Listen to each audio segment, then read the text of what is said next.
உங்களுக்கு அமைதி உரித்தாக.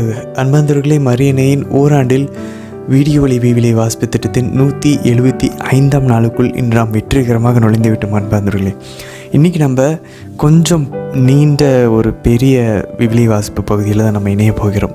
இன்றைக்கி நம்ம 2 அரசர்களில் 6ஆம் அதிகாரமும் 7ஆம் அதிகாரம் வாசிக்க போகிறோம். 2 அதிகாரம்.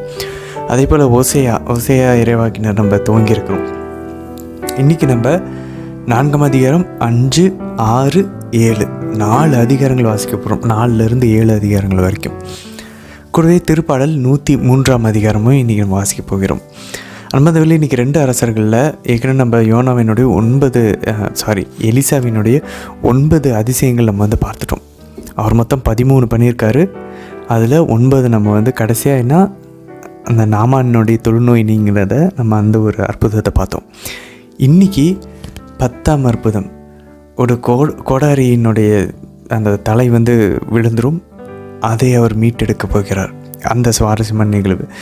அன்பதில் இது எல்லாத்தையும் தாண்டி இன்றைக்கி இந்த 11ஆவது அற்புதமும் 12ஆம் அற்புதமும் எனக்கு ரொம்ப ரொம்ப பிடிச்சமான அற்புதங்கள். அன்பர்களே, அதாவது கடவுளுடைய வல்லமையை காட்டுறது. அதாவது எலியா மேலேருந்து நெருப்பு இறக்கி கொண்டு வந்தார்.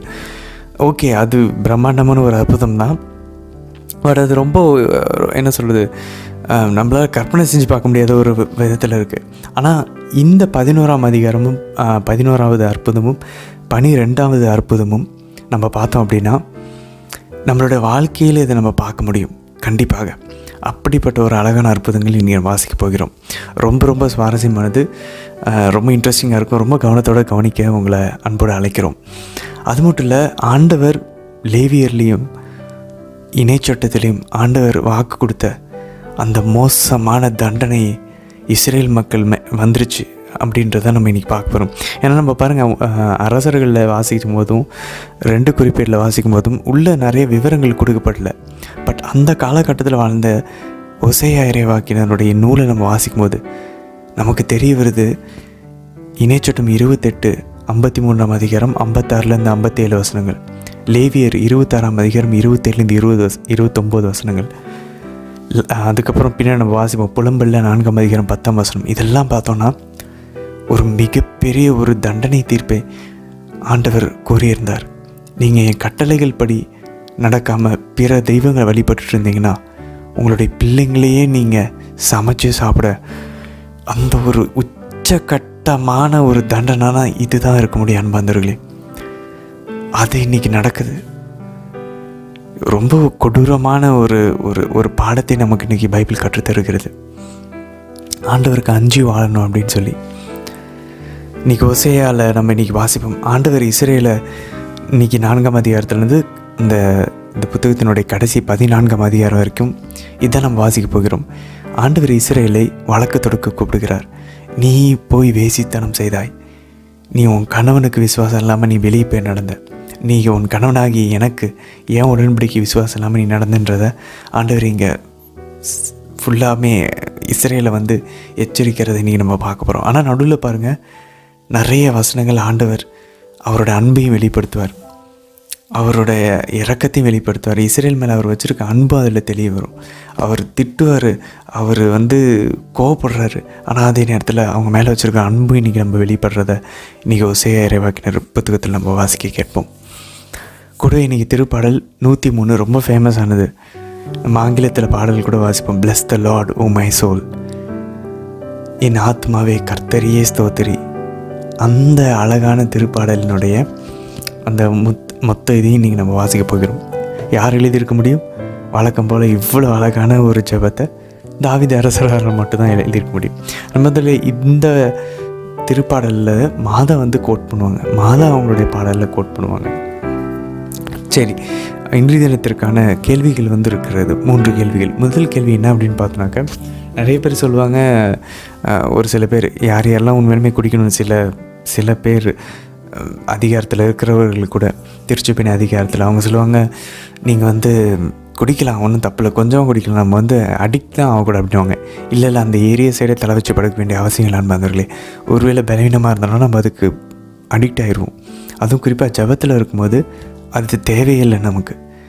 ஸோ இந்த திராட்சை ரசம், மது குடிக்கிறது, இதை குடிக்கலான்னு சொல்லி திமோத்தேயிலேருந்து காட்டுவாங்க. ஒரு சில பேர் அவங்களுடைய சுயநல நோக்கங்களை நம்ம மேலே திணிக்கிறதுக்கு. நம்ம அதுக்கு பதிலாக இன்றைக்கி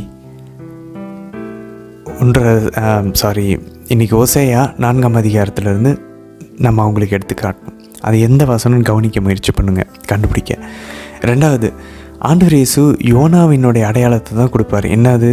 யோனா 3 நாள் எப்படி மீன் வயிற்றுல இருந்தாலும் அதே போல் மானிட மகனும் 3 நாள் 3 இரவு இருக்கணும் அப்படின்னு சொல்லி. அதே போல் மறைநூல் எழுதியவாறு, இது ஒரு வசனம் யோனா. இன்னொரு ஆண்டவர் சொல்வார், மறைநூல் எழுதியுள்ளவாறு மானிட மகன் 3ஆம் நாள் உயிர் தெள்ள வேண்டும். ஸோ ஆண்டவர் 3ஆம் நாள் உயிர் தெழுவதற்கான 2வது ஒரு மறைமுகமான ஒரு இறைவாக்க நம்ம இன்றைக்கி ஓசையால் பார்க்கலாம். அதுவும் எங்கன்னு சொல்லி கவனிக்க முயற்சிங்க. ஸோ ரெசரக்ஷன், அதுக்கப்புறம் திராட்சை மது குடிக்கக்கூடாது, இந்த 2 கேள்வி. 3வது கேள்வி ஏற்கனவே நமக்கு தெரியும், மாதாவினுடைய அந்த மேக்னிஃபிகட் திருப்பாடல். அந்த பாடல் இன்றைக்கி இந்த 103ஆம் திருப்பாடலேருந்து மாதா எடுத்திருப்பாங்க. அப்போ பாருங்களேன், மாதா வாயை திறந்தாலே பைபிள் தான் அவங்க மனசு ஃபுல்லாக இருந்திருக்கு. அதுதான் அவங்க வெளியே கொண்டு வராங்க. ஸோ எந்த வசனங்கள் அப்படின்றத 2 வசனங்கள் வரும். அந்த 2 வசனங்களையும் இன்றைய திருப்பாடலில் மாதாவுடைய என் ஆன்மா ஆண்டவரை ஏற்றி போற்றி பெருமைப்படுத்துது. அந்த மாதாவின் பாடலுக்கு தொடர்புள்ள 2 வசனங்கள் எதுன்னு உங்களால் கண்டுபிடிக்க முடியுதான்னு பாருங்கள். சரி நண்பர்களே, இன்றைய தினத்திற்கான வீடியோஸ் பகுதிக்குள்ளே நம்ம ஜெபத்தோடு இணையலாம். தந்தை, மகன், தூய ஆவியாரின் பெயராலே ஆமேன். தந்தையாம் யாவே இறைவனை அழைத்து ஜெபிப்போம். அருள் நிறைந்த அன்னை மரியே வாழ்க, ஆண்டவரும் உடனே, பெண்களுக்குள் ஆசை பெற்றவர் நீரே அம்மா. உம்முடைய திருவயிற்றின் கனியாகிய இயேசு கிறிஸ்துவும் ஆசை பெற்றவரே. புனித அன்னை மரியே இறைவனின் தாயே, பாவிகளாய் இருக்கிற எங்களுக்காக இப்பொழுதும் எங்கள் இறப்பின் வேளையிலும் வேண்டிக் கொள்ளும் அம்மா. ஆமேன். ஆண்டவர் இயேசுவை அழைத்து ஜெபிப்போம். அருள் நிறைந்த அன்னை மரியே வாழ்க, ஆண்டவரும் உடனே, பெண்களுக்குள் ஆசை பெற்றவர் நீரே அம்மா. உம்முடைய திருவயிற்றின் கனியாகிய இயேசு கிறிஸ்துவும் ஆசை பெற்றவரே. புனித அன்னை மரியே இறைவனின் தாயே, பாவிகளாய் இருக்கிற எங்களுக்காக இப்பொழுதும் எங்கள் இறப்பின் வேளையிலும் வேண்டிக் கொள்ளும் அம்மா. ஆமேன். தூய ஆவியானவரை அழைத்து ஜெபிப்போம். அருள் நிறைந்த அன்னை மரியே வாழ்க, ஆண்டவரும் உடனே, பெண்களுக்குள் ஆசை பெற்றவர் நீரே அம்மா. உம்முடைய திருவயிற்றின் கனியாகிய இயேசு கிறிஸ்துவும் ஆசை பெற்றவரே. புனித அன்னை மரியே இறைவனின் தாயே, பாவிகளாய் இருக்கிற எங்களுக்காக இப்பொழுதும் எங்கள் இறப்பின் வேளையிலும் வேண்டிக் கொள்ளும் அம்மா. ஆமேன். அரசர்கள் 2ஆம் நூல், அதிகாரம் 6. ஒரு நாள் இறைவாக்கினர் குழுவினர் எலிசாவை நோக்கி, உம்மோடு நாங்கள் வாழும் இந்த இடம் மிக குறுகியதாய் உள்ளது. எனவே நாங்கள் யோர்தானுக்கு சென்று ஆளுக்கு ஒரு உத்திரம் கொண்டு வந்து வீடொன்று கட்டி அதில் குடிபுகுவோம் என்றனர். அதற்கு அவர், போய் வாருங்கள் என்றார். அவர்களில் ஒருவன், நீரும் உம் அடியாராகிய எம்மோடு வாரும் என்று அழைத்தான். நானும் வருகிறேன் என்று அவர் கூறினார். எனவே அவரும் அவர்களுடன் யோர்தானுக்கு சென்றார். அவர்கள் மரங்களை வெட்டி வீழ்த்தினர். அவ்வாறு ஒருவன் உத்திரம் வெட்டி கொண்டிருந்த போது அவனது கோடரி கழன்று தண்ணீரில் விழுந்தது. உடனே அவன், ஐயோ என் தலைவரே, இது இரவல் பொருளாயிற்றே என்று கத்தினான். அப்போது கடவுளின் அடியவர், அது எங்கு விழுந்தது என்று கேட்டார். அவனும் அந்த இடத்தை காட்டினான். உடனே எலிசா ஒரு கம்பை வெட்டி அங்கு எரியவே கோடரியும் மிதக்கத் தொடங்கியது. அவர், அதை எடுத்துக்கொள் என்று அவனிடம் கூற அவனும் கை நீட்டி அதை எடுத்துக்கொண்டான். சிரியாவின் மன்னன் இஸ்ரேல் நாட்டின் மீது போர் தொடுத்தான். அப்பொழுது அவன் தன் அலுவலரோடு கலந்து பேசி, இந்த இடத்தில் பாளையம் இறங்குவோம் என்றான். அப்பொழுது கடவுளின் அடியவர் இஸ்ரேல் அரசனிடம் ஆள் அனுப்பி, அந்த இடத்திற்கு போகாமல் எச்சரிக்கையாயிரும், ஏனெனில் அங்கே சிரியர் பதுங்கி இருக்கின்றனர் என்று சொல்லச் சொன்னார். இஸ்ரேல் அரசன் கடவுளின் அடியவர் எச்சரித்து குறிப்பிட்ட ஒவ்வொரு இடத்திற்கும் ஆள் அனுப்பினான். இவ்வாறு அவன் தன்னை காத்து கொண்டது ஒரு முறை இருமுறை அல்ல. இதன் பொருட்டு சிரியாவின் அரசன் நெஞ்சம் கொதித்து தன் பணியாளர்களை கூப்பிட்டு, இஸ்ரேல் அரசனுக்கு ஒற்றனாக நம்மிடையே ஒருவன் இருக்கின்றான், அவன் யார் என்று தெரிய வேண்டும் என்றான். பணியாளருள் ஒருவன் அவனை நோக்கி, என் தலைவராகிய அரசே, அப்படி ஒருவனும் இங்கில்லை. ஆனால் இஸ்ரேலில் இருக்கும் எலிசா என்ற இறைவாக்கினர் தாங்கள் பள்ளி அறையில் பேசுவதை கூட தம் அரசனுக்கு வெளிப்படுத்தி விடுகிறார் என்றான். அதற்கு அரசன், நீங்கள் போய் அவர் எங்கு இருக்கிறார் என்று பார்த்து வாருங்கள், நான் ஆள்களை அனுப்பி அவரை பிடிக்கச் செய்வேன் என்றான். அவர் தோத்தானில் இருக்கிறார் என்று தெரிவிக்கப்பட்டது. ஆதலால் அரசன் அங்கு குதிரைகளையும் தேர்களையும் பெரிய படையையும் அனுப்பினான். அவர்கள் இரவோடு இரவாக வந்து நகரை சூழ்ந்து கொண்டனர். கடவுளுடைய அடியவரின் வேலைக்காரன் வைகரையில் எழுந்து வெளியே வந்தான். அப்பொழுது படைகளும் குதிரைகளும் தேர்களும் நகரை சூழ்ந்திருக்க கண்டு, ஐயோ என் தலைவரே, என்ன செய்வோம் என்று கதறினான். அதற்கு அவர், அஞ்ச வேண்டாம், அவர்களோடு இருப்பவர்களை விட நம்மோடு இருப்பவர்கள் அதிகம் என்றார். பின்பு எலிசா, ஆண்டவரே, இவன் பார்க்கும்படி இவன் கண்களை திறந்தருளும் என்று வேண்டினார். ஆண்டவர் அவ்விதமே வேலைக்காரனின் கண்களை திறந்தார். இதோ மலை எங்கனும் நெருப்பு குதிரைகளும் தேர்களும் எலிசாவை சூழ்ந்து நிற்பதை கண்டான்.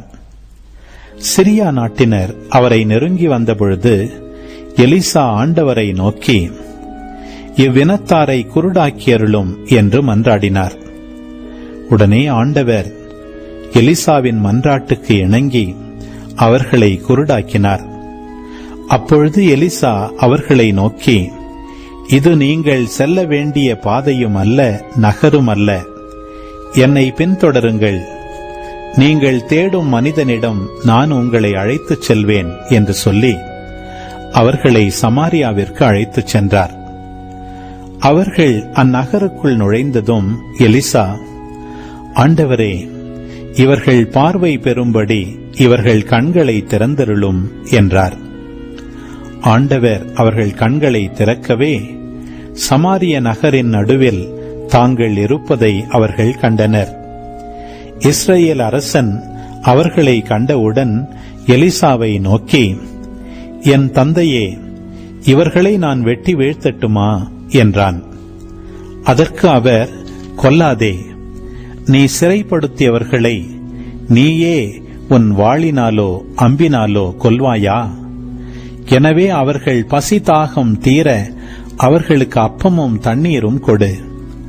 அவர்கள் தங்கள் தலைவனிடம் திரும்பிச் செல்லட்டும் என்றார். அவ்வாறே அரசன் அவர்களுக்கு பெரிய விருந்தளித்தான். அவர்களும் உண்டு குடித்தனர். பின்னர் அவன் அவர்களை அனுப்பி வைத்தான். அவர்களும் தங்கள் தலைவனிடம் திரும்பிச் சென்றனர். அதன்பின் சிரியா கொள்ளை கூட்டத்தினர் இஸ்ரேல் நாட்டுக்குள் காலெடுத்து வைக்கவில்லை. பின்னர் சிரியா மன்னன் பெனதாது தன் முழு படையையும் திரட்டிக் கொண்டு சமாரியாவுக்கு சென்று அதை முற்றுகையிட்டான். எனவே சமாரியாவில் கொடிய பஞ்சம் ஏற்பட்டது. ஒரு கழுதை தலை 80 வெள்ளிக்காசுக்கும் புறாவின் எச்சம் கால்படி 5 வெள்ளிக்காசுக்கும் விற்கும் அளவுக்கு முற்றுகை கடுமையாயிருந்தது. இஸ்ரேலின் அரசன் நகர மதில் மேல் நடந்து செல்கையில் ஒரு பெண், அரசே, என் தலைவரே, என்னை காப்பாற்றும் என்று கூக்குரலிட்டாள். அதற்கு அவன், ஆண்டவரே உன்னை காப்பாற்றவில்லை எனில் நான் எப்படி உன்னை காப்பாற்றுவது? களஞ்சியத்தில் இருந்தா ஆலையில் இருந்தா என்றான். பின்னும் அரசன் அவளிடம், உனக்கு என்ன வேண்டும் என்று கேட்டான். அதற்கு அவள், இதோ ஒரு நாள் இந்த பெண் என்னை நோக்கி, இன்று நாம் உண்பதற்கு உன் மகனை கொடு, நாளை என் மகனை தின்போம் என்றாள். அவ்வாறே நாங்கள் என் மகனை சமைத்து தின்றோம். மறுநாள் நான் அவளிடம், நாம் உண்ணும்படி உன் மகனை கொடு என்றேன். ஆனால் அவளோ தன் மகனை ஒளித்து வைத்து விட்டாள் என்று சொன்னாள். அரசன் இவ்வார்த்தைகளை கேட்டவுடன் தன் ஆடைகளை கிழித்து கொண்டான். அவன் நகர மதில் வழியாக நடந்து செல்கையில் தன் உடலின் மேல் கோணி ஆடை அணிந்திருந்ததை மக்கள் கண்டனர். அரசன், இன்றைக்குள் நான் சாபாற்றின் மகன் எலிசாவின் தலையை வெட்டாது விட்டால் கடவுள் என்னை இப்படியும் இதற்கு மேலும் தண்டிப்பாராக என்றான். அப்பொழுது எலிசா தம் வீட்டில் பெரியோர்களுடன் அமர்ந்திருந்தார்.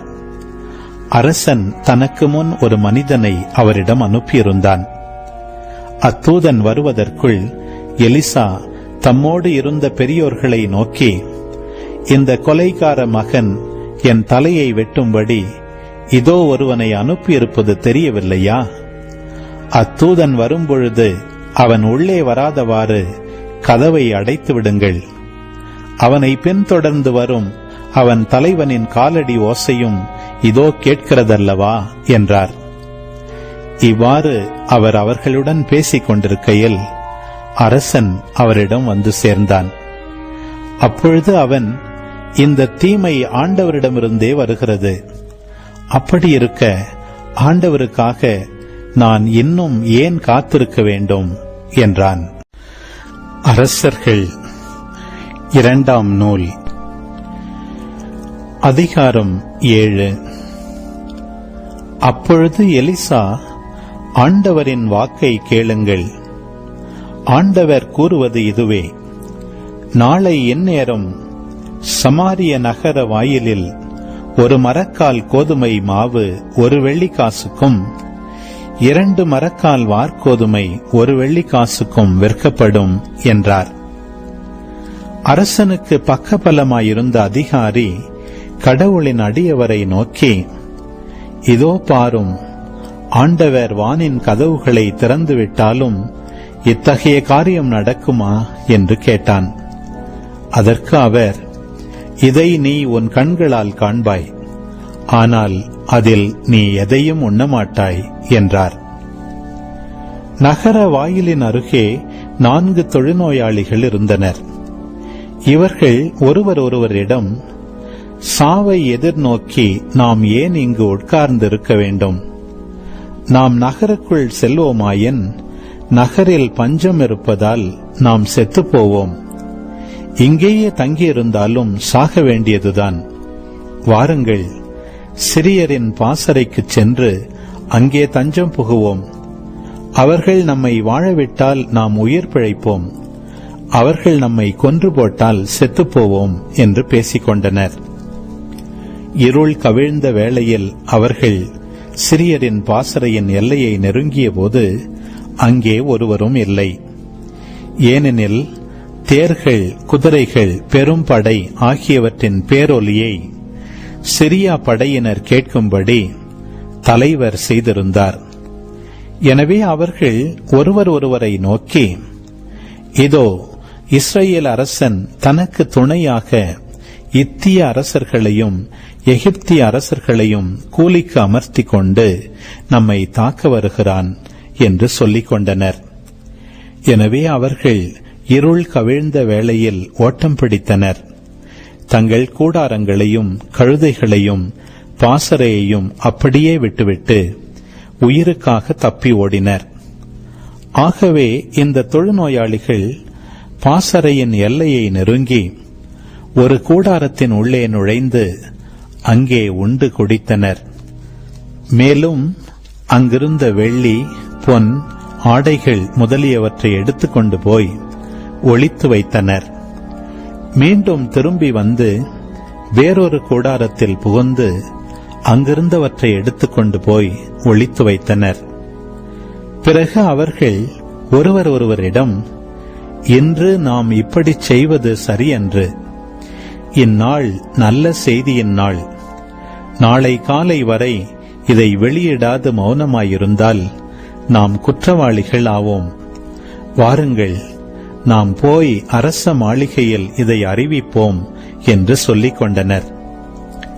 அவர்கள் சென்று நகர வாயிற்காவலனை அணுகி, நாங்கள் சிரியரின் பாசறைக்குள் சென்றோம், அங்கு யாரையும் காணவில்லை. அங்கு கட்டியிருந்த குதிரைகளும் கழுதைகளும் கூடாரங்களும் அப்படியே இருந்தன என்று தெரிவித்தனர். வாயிற்காவலர் இதை உரத்த குரலில் சொல்ல, அது உள்ளே அரச மாளிகைக்கு தெரிவிக்கப்பட்டது. அரசன் இரவிலேயே எழுந்து தன் பணியாளரை நோக்கி, சிரியர் நமக்கு எதிராக செய்துள்ளதை கேளுங்கள். நாம் பட்டினியால் வருந்துவதை அறிந்து அவர்கள் தங்கள் பாசறையை விட்டு வெளியேறி இஸ்ரவேலர் நகரிலிருந்து வெளியேறுவர். அப்பொழுது நாம் அவர்களை உயிரோடு பிடித்துக் கொண்டு நகரினுள் நுழையலாம் என்று எண்ணி வயல்வெளிகளில் ஒளிந்திருக்கின்றனர் என்றான். அவனுடைய பணியாளருள் ஒருவன், இங்கே எஞ்சியுள்ள குதிரைகளுள் 5 சிலர் ஓட்டிக்கொண்டு செல்லட்டும். இங்கே எஞ்சியுள்ள இஸ்ரவேலர் அனைவருக்கும் நேரிடுவதே அவர்களுக்கும் நேரிடட்டும். ஆம், ஏற்கனவே அழிவுக்குள்ளான இஸ்ரவேலர் அனைவரையும் போல் இவர்களும் அழிவுக்குள்ளாவர். எனவே அவர்களை அனுப்பி பார்ப்போம் என்றான். அவ்வாறே 2 குதிரை தேர்கள் கொண்டு வரப்பட்டன.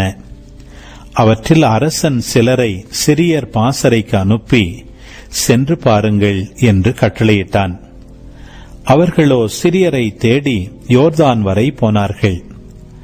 இதோ, சிரியர் தப்பி ஓடிய வேகத்தில் விட்டெறிந்த ஆடைகளும் படைக்கலன்களும் சிதறி கிடந்தன. அத்தூதர்கள் அரசனிடம் திரும்பி வந்து அதை தெரிவித்தனர். உடனே மக்கள் புறப்பட்டுச் சென்று சிரியர் பாசறையை கொள்ளையடித்தனர். இவ்வாறு ஆண்டவரின் வாக்கின்படி 1 மரக்கால் கோதுமை மாவு 1 வெள்ளி காசுக்கும் 2 மரக்கால் வார்கோதுமை 1 வெள்ளி காசுக்கும் விற்கப்பட்டன. அரசன் தனக்கு பக்கபலமாயிருந்த அதிகாரியிடம் நகர் வாயிலின் காவல் பொறுப்பை ஒப்படைத்திருந்தான். மக்கள் நகர் வாயிலில் அவனை மிதித்து போடவே அவன் இறந்து போனான். இவ்வாறு கடவுளின் அடியவர் தம்மிடம் வந்த அரசனுக்கு அறிவித்தபடியே நடந்தது. இஞ்ஞனம் நாளை இந்நேரம் சமாரிய நகர வாயிலில் 2 மரக்கால் வார்கோதுமை 1 வெள்ளி காசுக்கும் 1 மரக்கால் கோதுமை மாவு 1 வெள்ளி காசுக்கும் விற்கப்படும் என்று கடவுளின் அடியவர் அரசனிடம் கூறியிருந்த வாக்கு நிறைவேறியது. ஏனெனில் அந்த அதிகாரி கடவுளின் அடியவரை நோக்கி, இதோ பாரும், ஆண்டவர் வானின் கதவுகளை திறந்துவிட்டாலும் இத்தகைய காரியம் நடக்குமா என்று கேட்டிருந்தான். அதற்கு அவர், இதை நீ உன் கண்களால் காண்பாய், ஆனால் அதில் எதையும் நீ உண்ணமாட்டாய் என்று கூறியிருந்தார். அவ்வாறே அவனுக்கு நேரிட்டது. மக்கள் அவனை நகர வாயிலில் மிதித்து போட அவனும் இறந்து போனான்.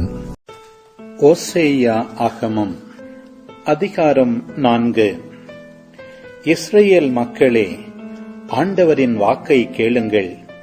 நாட்டில் குடியிருப்பவர்களோடு ஆண்டவருக்கு வழக்கு ஒன்று உண்டு.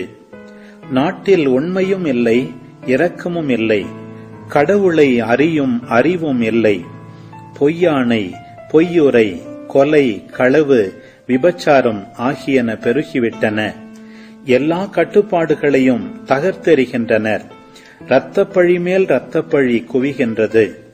ஆதலால் நாடு புலம்புகின்றது. அதில் குடியிருப்பன எல்லாம் நலிந்து போகின்றன. காட்டு விலங்குகளும் வானத்து பறவைகளும் கடல் வாழ் மீன்களும் கூட அழிந்து போகின்றன. ஆயினும் எவனும் வழக்காட வேண்டாம், எவனும் குற்றம் சாட்ட வேண்டாம். உன் மக்கள் குருவோடு வழக்காடுகிறவர்களைப் போல் இருக்கிறார்கள். பகலிலே நீ இடறி விழுவாய், இரவிலே இறைவாக்கினனும் உன்னோடு இடறி விழுவான். உன் தாயை நான் அழித்து விடுவேன். அறிவின்மையால் என் மக்கள் அழிகின்றார்கள். நீ அறிவை புறக்கணித்தாய், நானும் நீ எனக்கு குருவாயிராதபடி உன்னை புறக்கணிப்பேன். நீ உன் கடவுளின் திருச்சட்டத்தை மறந்துவிட்டாய், நானும் உன் மக்களை மறந்து விடுவேன். எவ்வளவுக்கு அவர்கள் பலுகினார்களோ அவ்வளவுக்கு அவர்கள் எனக்கு எதிராய் பாவம் செய்தார்கள். அவர்கள் மேன்மையை இகழ்ச்சியாக மாற்றுவேன். என் மக்களின் பாவங்களால் இவர்கள் வயிறு வளர்க்கின்றார்கள். அவர்கள் தீச்செயல் செய்யும்படி இவர்கள் ஏங்குகின்றார்கள். குருவுக்கு நேரிடுவது மக்களுக்கும் நேரிடும். அவர்களுடைய தீய வழிகளுக்காக தண்டனை வழங்குவேன். அவர்களுடைய செயல்களுக்கேற்ற பதிலை அளிப்பேன். அவர்கள் உண்டாலும் நிறைவடைய மாட்டார்கள், வேசித்தனம் செய்தாலும் பலுக மாட்டார்கள். ஏனெனில் வேசித்தனத்தில் ஈடுபடுவதற்காக ஆண்டவரை கைவிட்டார்கள். மதுவும் திராட்சை ரசமும் அறிவை கெடுக்கும். என் மக்கள் மரக்கட்டையிடம் குறி கேட்கின்றனர். அவர்களது கோல் மறைமொழிகள் கூறுகின்றது. விபச்சார புத்தி அவர்களை நெறி தவறச் செய்தது. விபச்சாரம் செய்வதற்காக அவர்கள் தங்கள் கடவுளை விட்டு அகன்றனர். மலையுச்சிகளில் அவர்கள் பலியிடுகின்றார்கள். குன்றுகள் மேலும் நல்ல நிழல் தரும் கருவாலி, புன்னை, தேவதாரு ஆகிய மரங்களின் கீழும் நறுமண புகை எழுப்புகின்றார்கள். ஆதலால் உங்கள் புதல்வியர் வேசித்தனம் செய்கின்றார்கள். உங்கள் மருமக்கள் விபச்சாரம் புரிகின்றார்கள். உங்கள் புதல்வியர் விபச்சாரம் செய்தாலும் உங்கள் மருமக்கள் விபச்சாரம் புரிந்தாலும் நான் அவர்களை தண்டிக்க மாட்டேன். ஏனெனில் ஆண்கள் விலைமாதரோடு போகின்றார்கள், தேவதாசிகளோடு சேர்ந்து பலி செலுத்துகின்றார்கள். அறிவற்ற அம்மக்கள் அழிந்து போவார்கள். இஸ்ரவேல், நீ வேசித்தனம் புரிந்தாலும் யூதா நாடாகிலும் குற்றமற்றதாயிருக்கட்டும். கில்காலுக்குள் நுழையாதீர்கள், பெத்தாவேனுக்கு போகாதீர்கள். ஆண்டவர் மேல் ஆணை என்று ஆணையிடாதீர்கள். கட்டுக்கடங்காத இளம் பசுவை போல இஸ்ரவேல் மக்கள் பிடிவாதமாயிருக்கின்றார்கள். ஆண்டவர் அவர்களை பரந்த புல்வெளியில் ஆட்டுக்குட்டியைப் போல் மேய்க்க முடியுமா? எப்ராயிம் சிலைகளோடு சேர்ந்து கொண்டான், அவனை விட்டுவிடு. குடிவெறியர் கூட்டமாகிய அவர்கள் வேசித்தனத்தில் ஆழ்ந்திருக்கின்றார்கள். தங்களது மேன்மையை காட்டிலும் இகழ்ச்சியையே அவர்கள் மிகுதியாய் விரும்புகின்றார்கள். காற்று அவர்களை தன் இறக்கைகளில் பற்றிக்கொள்ளும். அவர்கள் தங்கள் பலிகளால் நாணமடைவார்கள். ஓசேயா ஆகமம் அதிகாரம் 5. குருக்களே, இதை கேளுங்கள். இஸ்ரவேல் குடும்பத்தாரே, கவனியுங்கள். அரசனின் வீட்டாரே, செவி கொடுங்கள். உங்களுக்கு எதிராகவே தீர்ப்பு தரப்படுகின்றது. நீங்கள் மிஸ்பாவில் ஒரு கண்ணியாயிருக்கின்றீர்கள், தாபோர் மீது விரிக்கப்பட்ட வலையுமாயிருக்கின்றீர்கள். வஞ்சகர்கள் கொலை தொழிலில் ஆழ்ந்துள்ளார்கள். அவர்கள் அனைவரையும் தண்டிப்பேன். எப்ராயிமை நான் அறிந்திருக்கிறேன், இஸ்ரவேல் எனக்கு மறைவானதன்று. எப்ராயிமே, நீ வேசித்தனத்தில் ஈடுபட்டிருக்கின்றாய். இஸ்ரவேல் தீட்டுப்பட்டிருக்கின்றது. அவர்களுடைய கடவுளிடம் திரும்பி வர அவர்களின் செயல்கள் விடுவதில்லை. ஏனெனில் விபச்சார புத்தி அவர்களை ஆட்கொண்டுள்ளது. ஆண்டவரை பற்றிய அறிவு அவர்களுக்கில்லை. இஸ்ரவேலின் இருமாப்பு அவனுக்கு எதிராக சான்று கூறும். இஸ்ரவேலும் எப்ராயிமும் தங்கள் தீச்செயலால் இடறி விழுவார்கள். யூதாவும் அவர்களோடு இடறி விழுவான். தங்கள் ஆடு மாடுகளோடு அவர்கள் ஆண்டவரை தேடி போவார்கள், ஆனால் அவரை காணமாட்டார்கள். அவர் அவர்களை விட்டு விலகிவிட்டார். ஆண்டவருக்கு நம்பிக்கை துரோகம் செய்தார்கள். ஏனெனில் அந்நிய பிள்ளைகளை பெற்றார்கள். இப்பொழுதே அவர்களையும் அவர்கள் நிலங்களையும் அமாவாசை விழுங்கப் போகிறது. கிபையாவில் கொம்பு ஊதுங்கள், ராமாவில் எக்காலம் முழக்குங்கள், பெத்தாவேனில் போர்க்குரல் எழுப்புங்கள். பென்யமீன், உன்னை பின்தொடருகின்றார்கள்.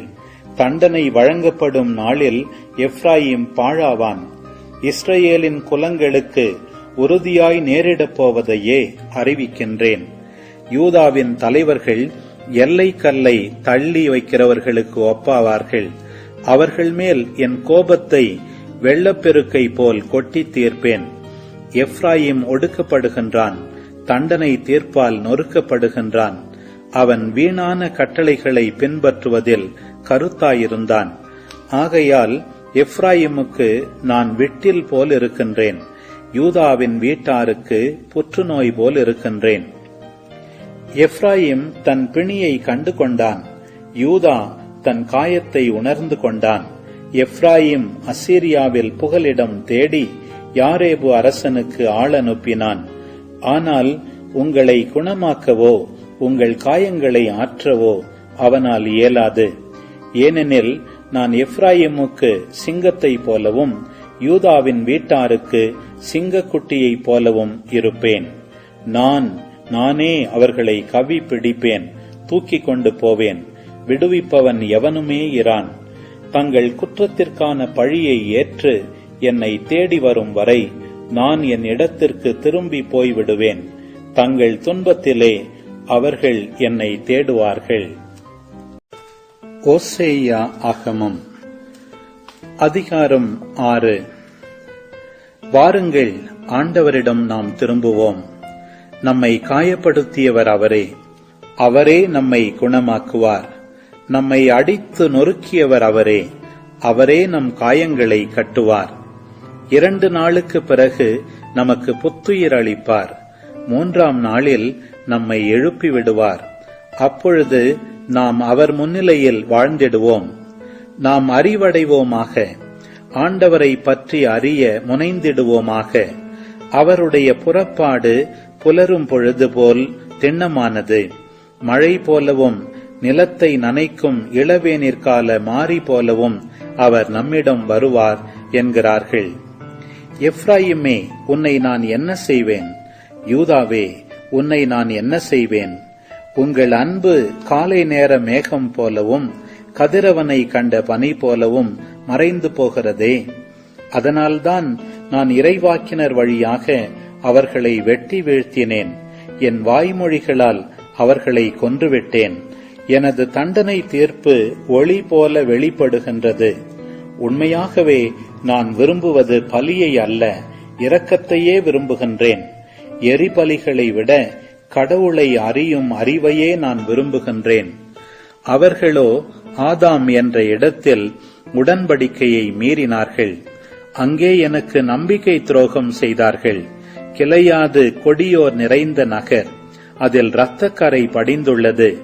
கொள்ளையர் கூட்டம் வழிபோக்கருக்காக காத்திருப்பது போல் குருக்களின் கூட்டம் செக்கேமுக்கு போகிற வழியில் காத்திருந்து கொலை செய்கின்றது.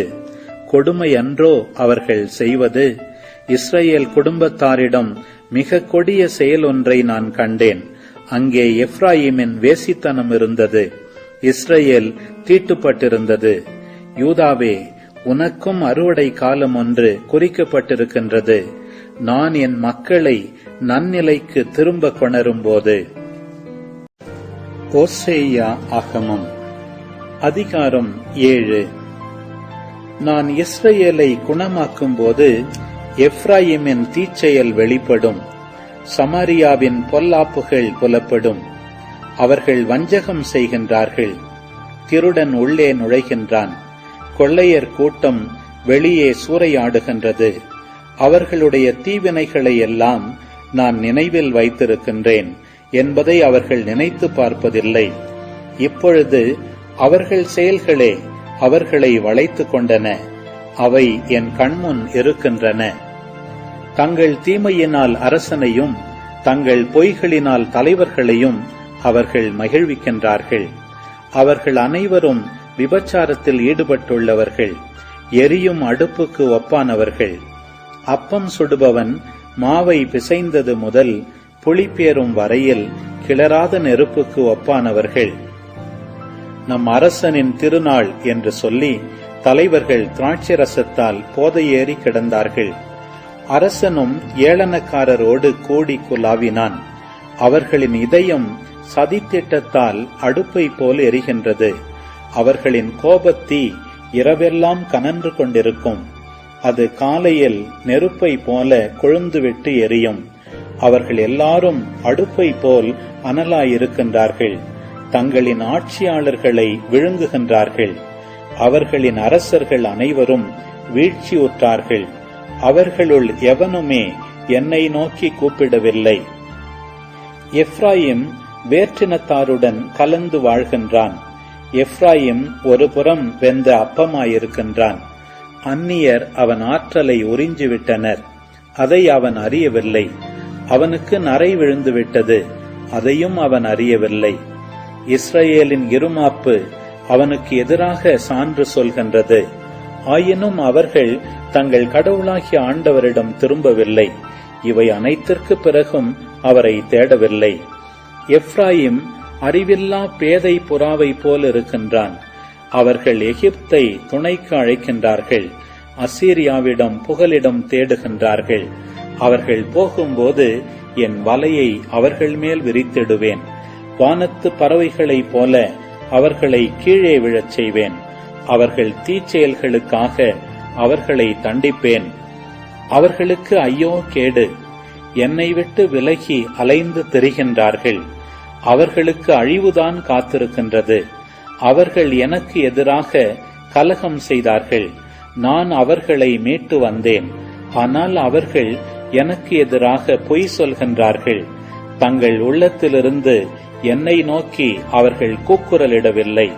அதற்கு மாறாக தங்கள் படுக்கைகளில் கிடந்து கதறுகின்றார்கள்.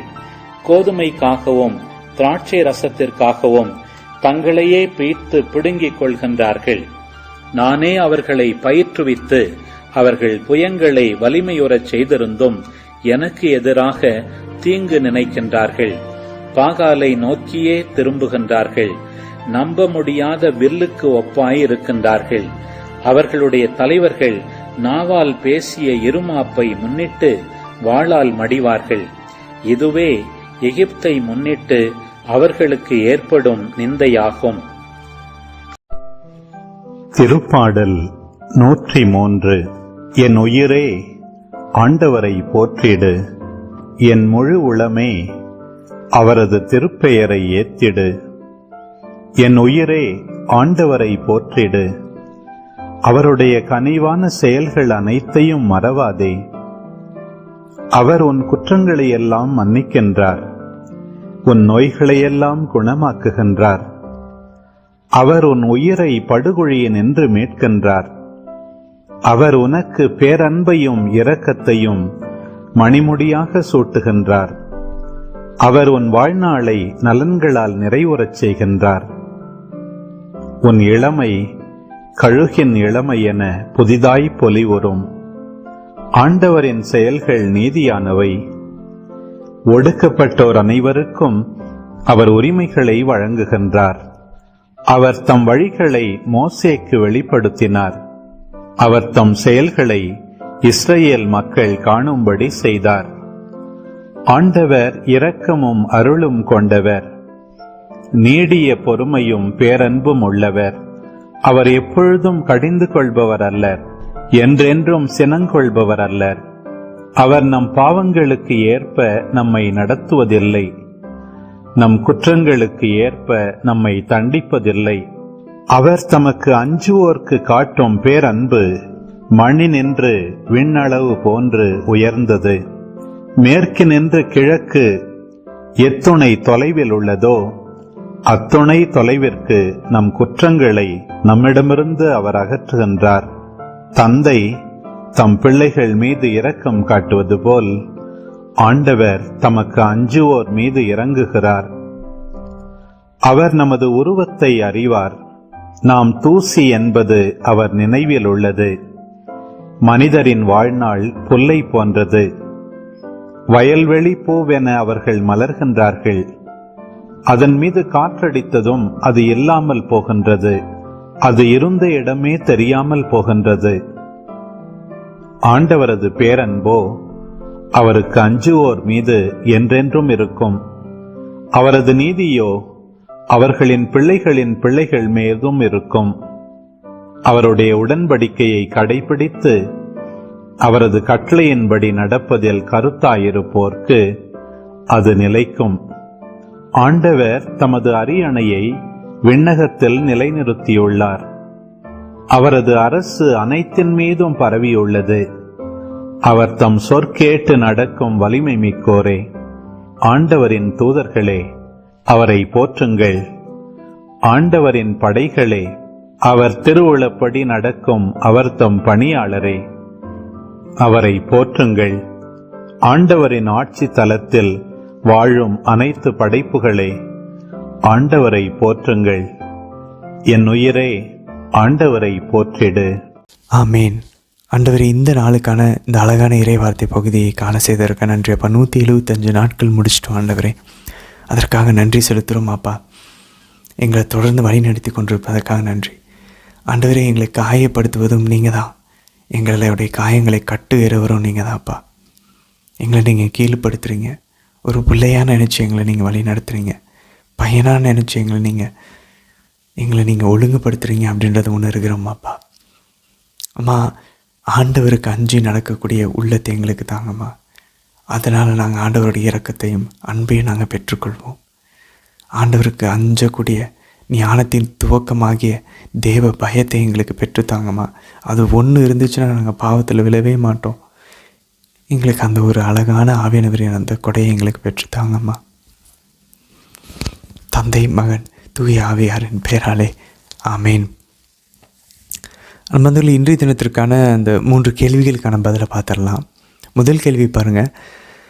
திராட்சை ரசம், மது அந்த சைடு தலை வச்சு கூட படக்கூடாது அப்படின்றதுக்கான ஒரு அழகான இறை வார்த்தை எங்கே இருக்குது அப்படின்னு பார்த்தோன்னா, ஓசேயா 4:11 மதுவும் திராட்சை ரசமும் அறிவை கெடுக்கும். அன்பர்களே, அதனால தான் அந்த சைடு தலை வச்சே படுக்க வேணாம்னு சொன்னார். சிம்சோனுக்கு அதை தான் சொன்னார். நசரை விரதம் இருக்கிற எல்லாருக்கும் அதுதான். அதனால் முடிஞ்ச அளவு நம்ம இந்த வசனத்தை மடப்பணம் பண்ணி வச்சுக்குவோம். ஓசேயா 4:11. யாராவது திராட்சை ரசம், மது குடிக்கலாம், ஆண்டவரே குடித்தார் திராட்சை ரசம், நீங்கள் ஏன் குடிக்கக்கூடாது? அவங்ககிட்ட திரும்ப நம்ம பதில் கேட்கணும். நீ ஆண்டவர் மாதிரி வாழ்ந்துட்டு அவர் குடித்த மாதிரி திராட்சை ரசத்தை நீ குடி அப்படின்னு சொல்லலாம். அதை மட்டும் பண்ண முடியாது. ஆண்டவர் இயேசு வாழ்ந்த மாதிரியே வாழ்ந்தோம். இப்படி இந்த பவுல் தீமோத்தேயுட்ட சொல்லுவார், நீ வெறும் தண்ணியை மட்டும் குடித்து நீ இப்படி உபவாசம் இருக்கிறியே, உன் உடல் நலம் கருதி உன் வயிற்றுக்காக கொஞ்சோண்டு மது அவர் அதை ஒரு மருந்தாக குடிக்க சொல்கிறார். ஆனால் அதை சுயநலவாதிகள் எடுத்து என்ன தெரியுமா சொல்லுவாங்க, பைபிளில் ஜீசஸ் குடிச்சிருக்காரு, பைபிளில் தீமோத்தேயு குடிக்க சொல்கிறாரு பவுல், ஆனால் நம்மளும் குடிக்கலாம், ஒன்றும் பிரச்சனை இல்லை, ஃபெஸ்டிவலுக்காக ஒரு ஃபேமிலி ஃபங்க்ஷனுக்காக குடிக்கலாம். தீமோத்தேயு மாதிரி வாழ்ந்தா, ஆண்டவர் இயேசு மாதிரி வாழ்ந்தா குடிக்கலான்னு சொல்லி நம்ம பதில் சொல்லணும். அப்படி ஒரு நாள் வாழ முடியல, அந்த அளவுக்கு நம்ம ஒன்றும் பரிசுத்தமாக இல்லை அப்படின்னா, மதுவும் திராட்சை ரசமும் அறிவை கெடுக்கும், அதனால் என் அறிவு நல்லா இருக்கணும், நான் குடிக்க மாட்டேன்னு சொல்லணும். சரி, 2வது கேள்வி பாருங்கள் நண்பர்களே. இந்த உயிர்த்தெழுதல், 3ஆம் நாள் உயிர்த்தெழுதல் யோனா ஒரு இது ஆண்டவர் சொல்கிறார். 2வது எங்கே மறைநூலில் எழுதியிருக்கு மறைமுகமாக அப்படின்னு பார்த்தோன்னா, ஓசேயா 6:2 2 நாளுகளுக்கு பிறகு நமக்கு புத்துயிர் அளிப்பார் கடவுள். ஓசேயா சொல்கிறாரு, 3ஆம் நாளில் நம்மை எழுப்பி விடுவார், அப்பொழுது நாம் அவர் முன்னிலையில் வாழ்ந்திடுவோம். பாருங்களேன், டைரெக்டாக அது ரெசரக்ஷன், உயிரோடு வாழ்வோம், 3ஆம் நாள் நம்ம எழுப்பி விடுவார்ன்றார். ஸோ ஆண்டவர் இயேசு இதை சொல்கிறார், மறைநூலில் எழுதியுள்ளதை 3ஆம் நாள் உயிர் தெழணும். ஸோ எவ்வளோ அழகாக இருக்குது பாருங்கள் நம்ம முதல்ல. இதை கூட ஆண்டவர் அங்கே நிறைவு செய்கிறார். இது இங்கே இஸ்ரேல் மக்களுக்கு பார்த்து சொல்கிறாரு. பட் உண்மையான இஸ்ரேல் யார்? தலைமகன் யார்? ஆண்டவர் இயேசு.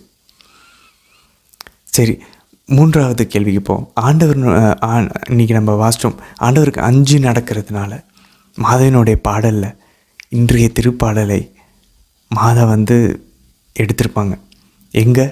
திருப்பாடல் 103 10 17 10 பாருங்கள். தந்தை தம் பிள்ளை மீது இரக்கம் காட்டுவது போல ஆண்டவர் தமக்கு அஞ்சுவோர் மீது இரக்கம் காட்டுகிறார். அப்போ பாருங்களேன், கடவுளுக்கு அஞ்சுனா நமக்கு ஃபஸ்ட்டு நமக்கு இன்னும் நிறையா பார்த்துட்டோம். ஆண்டவருக்கு அஞ்சுவோர் மீது அவர் எவ்வளோ பண்ணுறாருன்னு. மாதா பாடுறாங்க பாருங்கள், தமக்கு அஞ்சு நடப்போருக்கு அவர் தலைமுறையாக இரக்கம் காட்டி வருகிறார். அது இங்கேருந்து எடுத்திருக்காங்க பாருங்கள். தந்தை தம் பிள்ளைக்கு இரக்கம் காட்டுவது போல் ஆண்டவர் தமக்கு அஞ்சுவோர் மீது இரக்கம் காட்டுகிறார்ன்றது எடுத்து மாதா பாடுறாங்க. அது மட்டும் இல்லை பாருங்கள், மாதா என்ன சொல்கிறாங்க, தமக்கு அஞ்சுவோருக்கு தலைமுறையாக இரக்கம் காட்டுறாரு.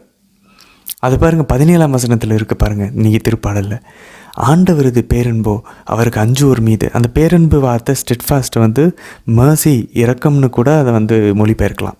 ஆனால் சில இடத்துல இறக்கம்னு மொழிபெயர்ப்பாங்க, சில இடத்துல பேரன்புன்னு மொழிபெயர்ப்பாங்க. ஸோ ஆண்டவரது பேரன்போ அவருக்கு அஞ்சுவோர் மீது என்றென்றும் இருக்கும். அவரது நீதி, அவரோட ரைச்சியஸ்னஸ் அவர்களின் பிள்ளைகள் மீதும் இருக்கும். அப்போ மாதா பாருங்கள், இதை எடுத்து வேற ஒரு வரியில் அப்படியே அவங்களுடைய சொந்த வார்த்தையில் சொல்கிறாங்க. அவருக்கு அஞ்சு நடப்போருக்கு அவர் தலைமுறை, அதாவது பிள்ளைகளுக்கும் என்றென்றும் தலைமுறையாக இரக்கம் காட்டி வருகிறார்னு.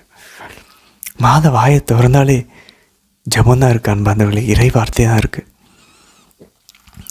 சரி, இன்றைய தினத்துக்கான விளக்க உரைகளை போயிரும்ப பாருங்கள். இன்றைக்கி 2 அரசர்கள் 6ஆம் அதிகாரம். அன்பார்ந்தவர்களே, எனக்கு ரொம்ப பிடிச்சது இன்றைக்கி எலிசா பண்ண இந்த 11வது அற்புதம் 12வது அற்புதம் தான்.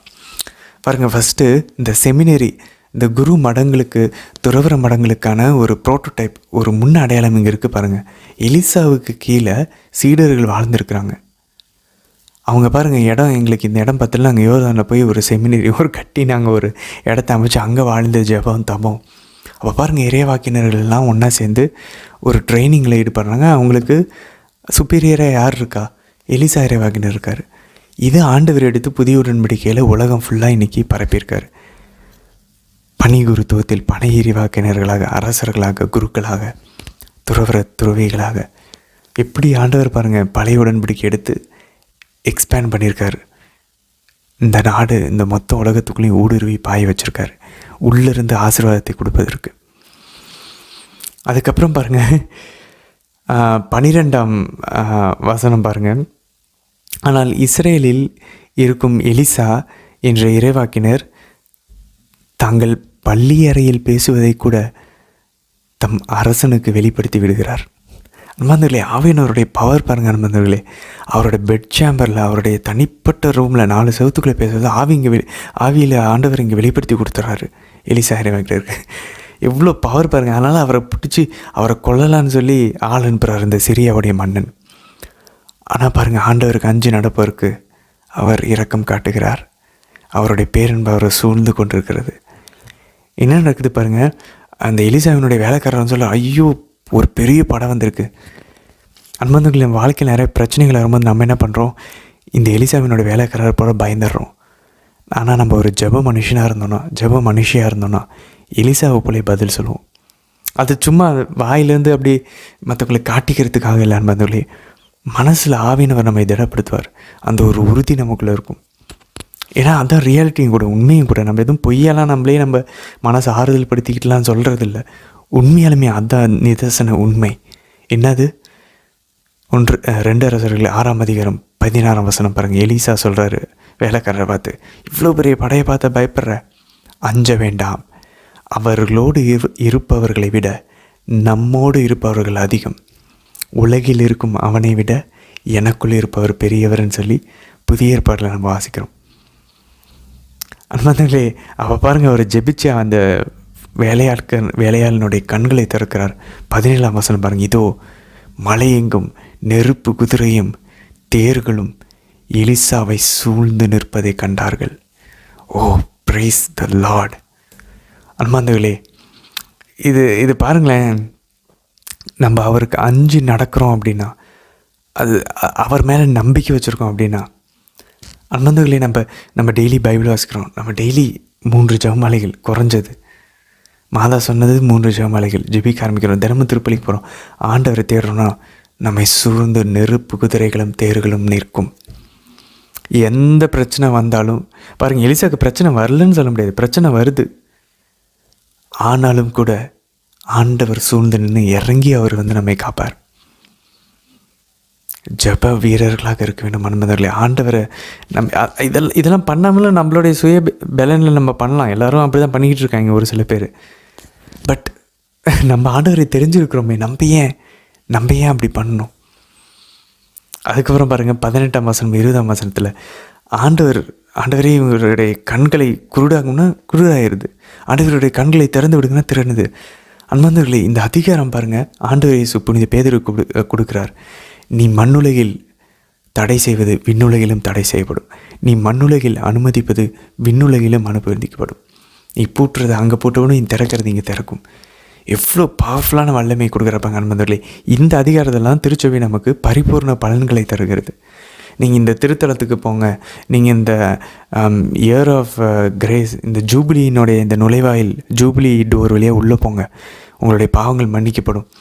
நீங்கள் வந்து டிவைன் மெர்சி சண்டே அன்னைக்கு இறையிறக்க ஞாயிறு அன்னைக்கு நீங்கள் வந்து கன்ஃபெஷன் பாவசிங்கனை செஞ்சுட்டு திருப்பலி ஒப்பு கொடுங்க, உங்கள் பாவங்கள். ஏன் இந்த பரிபூர்ண பலன்கள்லாம் தருது? எப்படி, எந்த அதிகாரத்தில்? என் ஆண்டவர் கொடுத்துருக்காரு, விண்ணகத்தின் திறவுகோல்களை உனக்கு கொடுக்குறேன். அந்த அதிகாரத்தில் தான் ஆப்ரேட் ஆகுது. எலிசாவுக்கே இவ்வளோ வல்லமை நான் யோசிப்பாங்க நண்பர்களே. கண்ணை மூடுறாரு, கண்ணை திறக்கணும்னா அங்கேயே திறக்கிறார் ஆண்டவர். புதிய உடன்படிக்கையின் குருக்களுக்கு, அப்போஸ்தலர்களுக்கு, இறைவாக்கினர்களுக்கு எவ்வளோ வல்லமை இருக்கும் ஆண்டவரே கொடுத்துட்டு போயிருக்கார் அவர் ரத்தத்தை சிந்தி. அதுக்கப்புறம் 29ஆம் வசனம் பாருங்கள், 2 அரசர்கள் 6ஆம் அதிகாரம். அவங்க பிள்ளைங்களே சமைச்சு சாப்பிட்ற நிலைமை. நண்பர்களே, நம்ம இதை லிட்ரலாக நம்ம இப்போ இங்கே பண்ணுறல, ஆனால் அப்போ நடந்திருக்கு வரலாறுல. ஆனாலும் கூட நம்ம பிள்ளைங்களுக்கு நம்ம உண்மையாலுமே கடவுளுக்கு அஞ்சு நடக்க நம்ம சொல்லி கொடுக்கலன்னா, குடும்ப ஜெபமாலை நம்ம வீட்டில் ஏற்படுத்தாமல் இன்னும் டைம் இல்லைன்னு சொல்லிகிட்ருக்கோன்னா, நம்ம பிள்ளைங்களையே நம்ம வந்து இப்படி சமைச்சு சாப்பிட்றதுக்கு தான் அர்த்தமாகும். அவ்வளோ கொடூரமாக அவங்க நம்ம பிள்ளைங்களுடைய ஆன்மாவை நம்மளே தின்னு கொண்டு இருக்கிறோம், அழிவுக்கு உள்ளாக்கி கொண்டிருக்கிறோம். ஆண்டவர் கண்டிப்பாக கேட்பார். டெய்லி வீட்டில் குடும்ப ஜெபமாலை இல்லாத எந்த கத்தோலிக்க குடும்பமாக இருந்தாலும், ஒருவேளை மற்ற கிறிஸ்டின் குடும்பமாக இருந்தால், ஜெபிக்காத குடும்பமாக இருந்தால், ஆண்டவர் கன்ஃபார்மாக கணக்கு கேட்பார். எது வருதோ இல்லையோ, ஃபஸ்ட்டு தண்டனை தீர்ப்பின் போது, செத்ததுக்கப்புறம் தனி தீர்ப்பின் போது, பொது தீர்ப்பின் போது ஆண்டவர் கேட்குற ஃபஸ்ட்டு கேள்வி, ஒவ்வொரு நாளும் என்ன அன்பு செய்ய, எனக்கு அஞ்ச, என்னை பற்றின அறிவை அதிகரிக்க உன் பிள்ளைங்களுக்கு நீ கற்றுக் கொடுத்தியா? ஆண்டவர் ஃபஸ்ட்டு கேள்வி தான் கேட்பார். குடும்ப ஜெப மாலை இல்லைன்னா நம்ம தப்பிக்கவே முடியாது. 7ஆம் அதிகாரம் பாருங்கள், 6-7 வசனங்கள். தேர்கள், குதிரைகள், பெரும் படை ஆகியவற்றின் பேரொலியை சிறிய படையினர் கேட்கும்படி தலைவர்ன்றது ஆண்டவர் தான். ஆண்டவர் செய்தார்.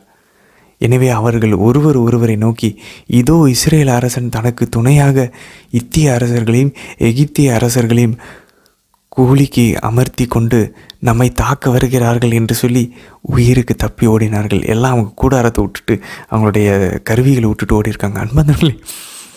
அன்பாதில் எனக்கு இதுதான் ரொம்ப ரொம்ப பிடிச்சமான ஒரு பகுதி. 7வது பாருங்கள். எனவே அவர்கள் இருள் கவிழ்ந்த வேளையில் ஓட்டம் பிடித்தனர். தங்கள் கூடாரங்களையும் கழுதைகளையும் எல்லாம் அவங்களுடைய டென்ட்டு எல்லாத்தையும் அப்படி விட்டுவிட்டு உயிருக்கு தப்பி ஓடினார்கள். அன்பர்களே, சில பேர் சொன்னாங்க ஜெபிச்சாலாம் பார்த்தாது, வேலை செய்யணும். கரெக்டு தான். நம்ம சோம்பேறியாக இருந்தால் எதுவும் பண்ண முடியாது. எக்ஸாம் டைமில் படிக்கணும், 100% கரெக்ட். சில சமயம் நம்ம வந்து டாக்டர்கிட்ட போகணும், எல்லாமே கரெக்ட். ஆனால் அன்பர்களே, ஒரு சில சூழ்நிலைகள் வரும். ஒரு சில நபர்களுக்கு, உதாரணத்துக்கு நான் என்னுடைய சாட்சியமே சொல்கிறேன். எனக்கெல்லாம் நான் ஆண்டவருடைய ஊழியமை செய்யணும் அப்படின்றதுக்காக ஆண்டவர் ஒரு தனிப்பட்ட ஒரு அனுபவத்தை எனக்கு கொடுக்கணுங்கிறதுக்காக என்னுடைய டென்யூர் முடிகிறப்ப, என்னோடய வேலை முடிகிறதுக்கு ஒரு 6 மாதம் முன்னாடியே, எல்லாருமே 1 வருஷம் முன்னாடியே அப்ளை பண்ண ஆரம்பிப்பாங்க அடுத்த பொசிஷனுக்கு, அடுத்த வேலைக்கு. ஆனால் எனக்கு வந்து அப்படி அப்ளை பண்ணாலே கிடைக்கிறது கஷ்டம், ரொம்ப கஷ்டம். ஒரு 200 பேருக்காவது அப்ளிகேஷன் அனுப்புவாங்க, அப்போ தான் கிடைக்கும். ஆனால் எனக்கு ஆண்டவர் இல்லை நான் உனக்கு வெயிட் பண்ணு. எனக்கு மனசுக்குள்ள இப்படியே தான் தோன்றுச்சு, அப்ளை பண்ண. ஏன்னா நான் பண்ணி போயிட்டு அங்கே என்னால் ஜெபிக்க முடியல அந்த வேலையில் அப்படின்னா, எனக்கு நீங்கள் கொடுங்கன்னு சொல்லி வெயிட் பண்ணிட்டு இருந்தேன். எல்லோரும் இப்படி பண்ணணும்னு நான் சொல்ல வரல, அது தவறானது. பட் ஒரு சில பேருக்கு ஆண்டவர் தன் அனுபவத்தை கொடுக்கணும்னு நினைக்கிறவங்களுக்கு, குறிப்பாக ஊழியம் செய்ய நினைக்கிறவங்களுக்கு, ஆண்டவர் உண்மையாலுமே நம்பியிருக்கோம், ஆண்டவர்கிட்ட ரொம்ப அவரையே சார்ந்திருக்கணும், அவருடைய அனுபவம் வேணும்னு நினைக்கிறேன், அவர்களுக்கு இந்த மாதிரி நடக்கும். பாருங்களேன், நான் அப்ளை பண்ணவே இல்லை. என்னுடைய வேலை முடியறதுக்கு 1 மாதம் முன்னாடி ஆண்டவர் சம்மந்தமே இல்லை. இந்த மாதிரி பாருங்கள், இவங்க பாருங்கள், இந்த சிரிப்பாக இருக்க அன்பர்களே. ஆண்டவர் ஒரு சத்தத்தை வர வச்சு இவங்களே பேசிக்கிறாங்க. ஐயோ, அவங்க கொண்டு விட்டான், அந்த படை, எகிப்து படை, அதுக்கப்புறம் இத்திய படைகள்லாம் ஒன்றா சொல்லிட்டாங்க, வாங்க நம்ம உயிருக்கு தப்பி ஓடுவோம். அன்பாந்தர்களே, அவங்களுக்குள்ளே இப்படி பேச வச்சு ஒரு சத்தத்தை கேட்க வச்சு துணியை காணணும் ஓட வச்சார். அன்பாந்தில் அதே மாதிரி எனக்கும் சம்பந்தமே இல்லாமல் என்னோட 10 வருஷம் முன்னாடி என்னோட படித்த என்னுடைய நண்பரை வந்து நான் வேலை செய்ய வேண்டிய இடத்துக்கு அங்கே போக வச்சு எனக்கு முன்னாடி அதுக்கு முன்னாடி நான் எல்லாரும் திட்ட ஆரம்பித்தாங்க, நீ லூஸா, நீ போய் ஒர்க் பண்ணி என்ன. ஆனால் எனக்கு என் மனதில் எனக்கே பயமாக தான் இருக்குது அப்ளை பண்ணாமல் இருக்கிறதுக்கு. ஆனாலும் நான் நம்புவேன், ஆண்டவரை நம்புவேன். எனக்கு தெரில, எனக்கு பண்ணணும்னு தோண மாட்டேங்குது, நான் பண்ணல அப்படின்னு சொல்லிக்கிட்டே இருக்கேன். எல்லோரும் திட்டுறாங்க, முட்டாள்னு சொல்கிறாங்க. ஏன் கிறிஸ்தவர்கள் கூட எல்லாரும் அவங்க சொல்கிறது கரெக்டு தான், இப்படி இருக்கக்கூடாது. ஆனால் எனக்கு உணரலையே, என்னால் ப்ரேயரில் உணர முடியலையே, என்னால் ஃபீல் பண்ண முடியல, எனக்கு வெயிட் பண்ணணுன்னு தான் தோணுது மனசில். ஸோ வெயிட் பண்ணிகிட்ருக்கேன். ஆண்டவர் சம்மந்தம் இல்லாமல் எங்கேயும் மூவ் பண்ணுறாரு. எனக்கு என்னுடைய மேலதிகாரி ஒருத்தர், அவரை வந்து சம்மந்தம் இல்லாமல் அந்த இடத்துக்கு போக வச்சு, அவர் என்னுடைய ஃப்ரெண்டை மீட் பண்ண வச்சு, இவரை கூப்பிட்டதுனால எனக்கு வேலை கிடைக்க வேண்டிய இடத்துல என்னுடைய மேலதிகாரி, இப்போ இருக்க மேலதிகாரி அங்கே போக வச்சு, இதெல்லாம் சொன்னாலே புரியாது நண்பர்களே. அவ்வளவு கனெக்ஷன்ஸ், அவ்வளவு தொடர்புகள். ஆண்டவர் இது எல்லாத்தையும் ஏற்கனவே ஏற்படுத்தி அதாவது எல்லாமே அங்கங்கே செட் பண்ணி வச்சுருக்காரு. நான் விசுவாசத்தோடு அவருக்கு மாதா கிறிஸ்தவர்களின் சகாயம் மேரி ஹெல்ப் ஆஃப் கிறிஸ்டியன்ஸ்க்கு மே 24 அந்த திருவிழா அதான் பக்கத்துலேயே இருந்துச்சு. அதனால் அதுக்கு முன்னாடி ஒரு 9 நாள் 4 நாள் வச்சு மாதாக்கிட்ட அங்கேருந்து ஒரு கோயிலுக்கு நடந்து போய் 9 நாளும் மாதாக்கிட்ட வந்து ஜெபித்தோம். ஸோ எக்ஸாக்டாக அதுக்கப்புறமா தான் கொஞ்சம் உடனடியே எதுவும் நடக்கலை, பொறுமையாக நகர்ந்து தான் வந்தர்களே. வர வேண்டிய டைமுக்கு வந்துச்சு. எனக்கு இப்போ வரைக்கும் கூட என் வாழ்க்கையில் உண்மையிலுமே கடவுள் இருக்கார் அப்படின்றத நான் நிரூபிக்கிற அளவுக்கு ஒரு மிராக்கிள் நடந்துச்சுன்னா அந்த மிராக்கிள் தான். அமைதியாக உட்காந்துக்கிட்டு தட்டை வச்சுக்கிட்டு எனக்கு ஆண்டவர் தருவார்னு சொல்லலாம். தருவாரா அப்படின்னு சொல்லி எல்லாம் ஏளனம் பண்ணுவாங்க. தருவார், நடந்துச்சு, எனக்கு நடந்துச்சு. அப்படின்னா எல்லாருக்கும் இந்த மாதிரி பண்ணணும்னு சொல்ல, அப்போ ஆண்டவர் அதை சோதிக்கிற மாதிரி ஆயிரும். அவருடைய அனுபவத்தை எனக்கு தரணும், ஏன்னா அவரோட ஊழியத்தை செய்ய போகிறோம் இல்லையா. அதனால் இப்போ பாருங்கள், எனக்கு எப்போயாவது சோதனை கொடுத்தானா இல்லை ரொம்ப கஷ்டமான சூழ்நிலை வரும்போது நான் தாவீது அரசரை போல் நான் யோசிக்கணும், ஆண்டவர் நமக்கு அப்போல்லாம் அப்படி கொடுத்தார்ல, இப்பவும் கொடுப்பார், இந்த சூழ்நிலையில் நம்மளை வழி நடத்துவார்னு சொல்லி அவரை நான் தைரியமாக போய் அறிவிக்கிறதுக்கான ஒரு மன உறுதியை எனக்கு தர்றதுக்காக இந்த ஒரு அனுபவத்தை ஆண்டவர் அனுமதிச்சார். So this is not for all, எல்லாருக்கும் இது கிடையாது. எல்லாருக்கும் அவங்களுடைய சாதாரண விஷயத்தில் அன்றாட வாழ்க்கையிலேயே ஆண்டவர் வந்து நம்ம பார்க்கலாம். இந்த மாதிரி எல்லாருக்குமே இதை கேட்டிருக்கவங்க எல்லாருக்குமே ஏதாவது ஒரு அனுபவம் இருந்திருக்கும். But God will work. அவரை நம்பினோன்னா, அவர்கிட்ட ஜெபிச்சுட்டு அவருக்காக நம்ம வாழ்ந்தோன்னா ஆட்டோமேட்டிக்காக அவருக்காக காத்திருப்பவர் வெட்கப்பட்டு போகவே மாட்டாங்க. He will work. சம்பந்தமே இல்லாமல் எங்கெங்கேயும் மூவ் ஆவான் பாருங்களே. மலைகளை நகர்த்துவார். அவர் மேலே நம்பிக்கை வச்சோன்னா மலை கூட பெயர்ந்து போய் அதை கடல் விழ சொன்னால் அது விழும். அது எப்படி நடக்கும்னா, இப்போ நான் சொன்ன மாதிரி இந்த வேலையை ஒரு உதாரணம் எனக்கு கிடைச்சிது. அந்த மாதிரி நம்ம எல்லோரும் வாழ்க்கையில் இருந்திருக்கும். மலைகள் நகர்ந்து போய் கடலை விழுந்திருக்கும். அது அவர் மேலே வச்சுருக்க நம்பிக்கையில். அதுக்காக நம்ம பரிசுத்தவான்கள் சொல்ல முடியாது. பட் அவர் இருக்காருன்னு நமக்கு காட்டுறாரு. அதை பிடிச்சிக்கிட்டு இன்னும் அவர்கிட்ட நெருங்கி போக முயற்சிக்கணும். எல்லாமே ஓவர் நைட்டில் நடந்துருமா? நடக்கும். அவர் சொல்லாப்பாங்க, நாளைக்கு இந்நேரம் சமாரிய நகர் வாயிலில் 1 மரக்கால் கோதுமை மாவு 1 வெள்ளி காசுக்கு, 2 மரக்கால் வார் கோதுமை 1 வெள்ளி காசுக்கும் விற்கப்படும். அன்பாந்தர்களே, இன்னைக்கு பிள்ளைய சமைச்சு சாப்பிட்டுக்கிட்டு இருக்காங்க, அவ்வளோ வறுமை. நாளை காலையில் எப்படி அன்பாந்தர்களே ஒரு நைட்டில் எல்லாம் சேஞ்ச் ஆகுமா? கடவுள் நினச்சா மாறும். எனக்கு ஏன் இது ரொம்ப பிடிச்சிருக்குன்னா, எலியாவுடைய அற்புதத்துலேருந்து ஒரு மாதிரி அப்படி மிராக்குலஸாக நெருப்பு இறங்கி வந்துச்சு. ஓகே, அது ஃபைன். ஆனால் இது ஒரு மாதிரி ஒரு மூளை சம்மந்தப்பட்ட ஒரு விஷயமா அன்றாட வாழ்க்கையில் நம்ம பார்க்க, இது பெரிய பிரம்மாண்டம் இல்லை, என்ன நடந்துச்சுன்னே தெரில. ஆனால் அது யோசிச்சா நெருப்பு இறங்கி வந்ததோட வியர்ப்புக்குரிய ஒரு விஷயமா இருக்குது. இன்றைக்கி பிள்ளைய சமைச்சு சாப்பிட்டுட்ருக்காங்க, அடுத்த நாள் அவ்வளோ சீப்பாக சாப்பாடு அவ்வளோ பேருக்கு கிடைக்கும்னா அவர் சொல்கிறார் பாருங்க. அந்த அரசனுடைய அந்த வேலையாளர் சொல்கிறார் பாருங்க, மேலேருந்து ஆனவர் கதவை திறந்து விட்டால் கூட, ஜன்னல் திறந்து விட்டால் கூட அப்படி நடக்காதுன்னு. அன்பாந்தவர்களே, அதே போல் தான் அவர் சொன்னார் பாருங்க. நான் வேறு காசு கொடுத்து அந்த அரசர்கள்கிட்ட போயிட்டேனே, கடவுளால் உனக்கு இதை தாண்டி கொடுக்க முடியா, போயா, காசை பெரிய எதாக பார்க்காதையா அப்படின்னு சொன்னார் பாருங்க. நம்ம இதுக்கு முன்னாடி வாசித்தோம். அந்த மாதிரி தான் கடவுள் நினச்சா ஒவ்வொரு நைட்டில் என்ன வேணால் மாற்றலான்னு பாந்தவர்களே. Is so powerful. அப்போ இதை நம்ம பார்க்கும்போது ஒரு மாதிரி டெம்ட் ஆகி நம்ம உடனே ஆண்டவர் இந்த உலக ஆசீர்வாதங்களுக்காக போயிடக்கூடாது. இதுக்கு பின்னாடி ஒரு ஜாய் இருக்குது. என்ன தெரியுமா? இந்த உலகம் இவ்வளோ மோசமாக போயிட்டுருக்கிறதுக்கு மத்தியிலையும் கடவுள்னு ஒருத்தர் இருக்கார். அவர் காட்டிகிட்டு தான் இருக்கார். அவரை நம்பி இருக்கிறவங்களுக்கு அவர் காமிச்சிட்டு தான் இருக்கார், செயல்பட்டுட்டு தான் இருக்கார். இவ்வளோ வன்முறைக்கும் இவ்வளோ பாவத்திற்கும் மத்தியிலையும் என் வாழ்க்கையிலையும் உலகத்திலையும் சரி. அதான் இன்றைக்கி நம்ம பாருங்க, ஓசையா 4:1 நாட்டில் உண்மை இல்லை, இரக்கமும் இல்லை, கடவுளை அறிவும் இல்லை. அன்பர்களே, நம்மளுடைய கிறிஸ்டின் ஸ்கூல்ஸ்லேயே மனசுக்கு ரொம்ப ரொம்ப வேதனையாக இருக்குது. நம்ம கத்தோலிக்க பள்ளிகள்லேயே நிறுவனங்கள்லேயே படத்தை கூட கிளாஸ் ரூமில் ஃபோட்டோ வைக்கக்கூட பயப்படுறாங்க. ஏன் பயப்படணும்? ஒரு சிலுவையை தொங்க விடுறதுக்கு பயப்படுறாங்க. இப்படி ஜான் போஸ்கோ காலத்தில் அழகாக எல்லா கிளாஸ் ரூம்லேயும் சிலுவை இருக்குமா. காலையில் ஃபஸ்ட்டு 1/2 hour கேண்டிசம் கிளாஸில் தூங்குவாங்களாம். அதுக்கப்புறம் மத்தியானம் ஒரு ப்ரேயரோட தான் லஞ்ச் பிரேக் விடுவாங்க. லஞ்ச் பிரேக் முடிச்சுட்டு மத்தியானம் திரும்ப அடுத்த பீரியட் ஆரம்பிக்கிறதுக்கு முன்னாடி திரும்பவும் ப்ரேயர் இருக்கும். ஒரு சின்ன ப்ரேயர் முடிச்சுட்டு அதுக்கப்புறம் ஜெபிக்குவாங்க. சாயந்தரம் ஸ்கூல் விடுறதுக்கு முன்னாடி இரவு ஜெபத்தை ஜெபிக்க வச்சுட்டு தான் பிள்ளைங்களை ஸ்கூலை விட்டு அனுப்புவாங்களாம். டெய்லி காலையில் திருப்பலிக்கு போவாங்களாம். சாட்டர்டேஸில் மத்தியானத்துக்கு மேலே ஃபுல் ஹாஃப் டே, அதுக்கப்புறம் கடன் திருநாட்கள்லாம் மறைக்கல்வி வகுப்புக்கு ஸ்கூலில் சொல்லிக் கொடுப்பாங்களாம். அன்பார்ந்தவர்களே, கடவுளை அறியும் அறிவே இப்போ இல்லை. குருக்கள் கன்னியர்கள் திருச்சபையினுடைய நிறுவனங்களே யாருமே இதை பண்ண மாட்டேங்கிறாங்க. அன்பார்ந்தவர்களே, ஆண்டவர் நம்மை பார்த்து கேட்குறார், யாரை நான் அனுப்புவேன்?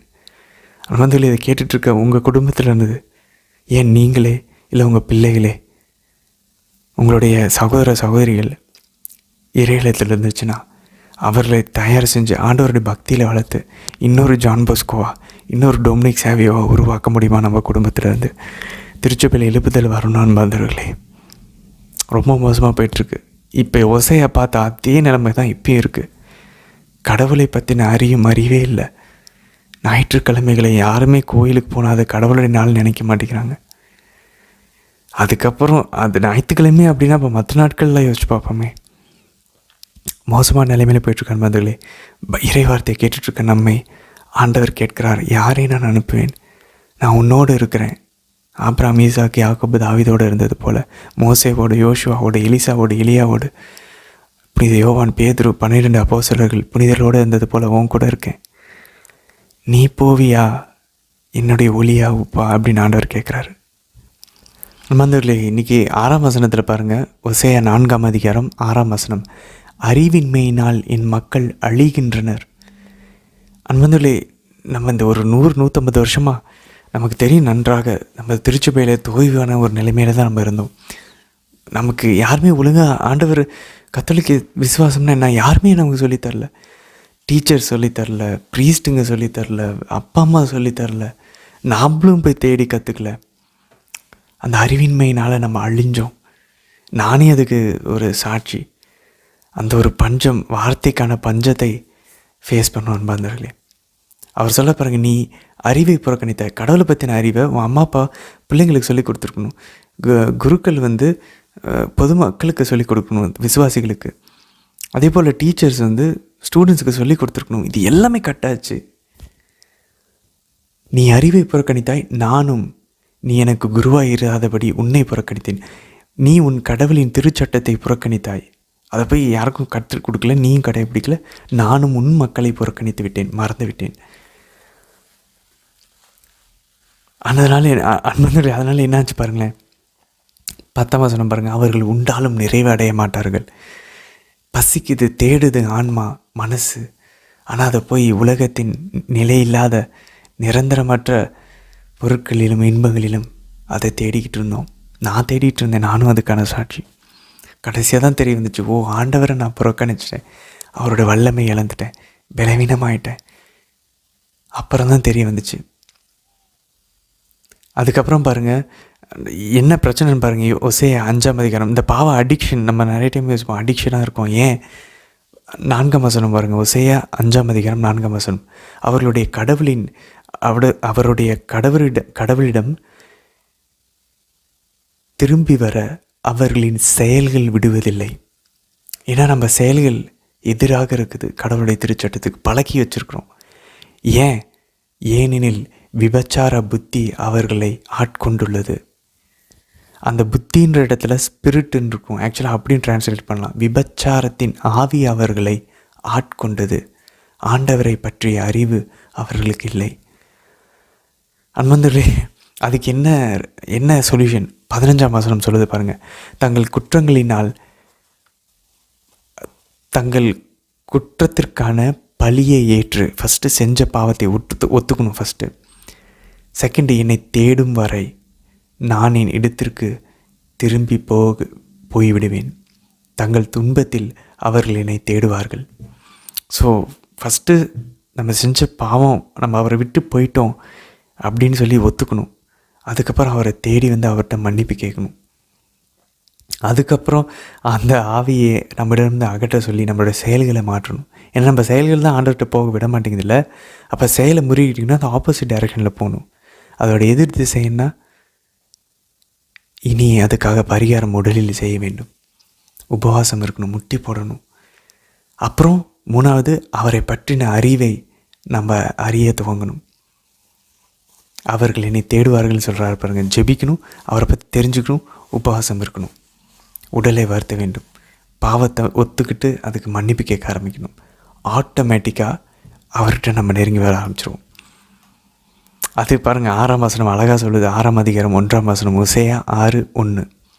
வாருங்கள், ஆண்டவரிடம் நாம் திரும்புவோம்.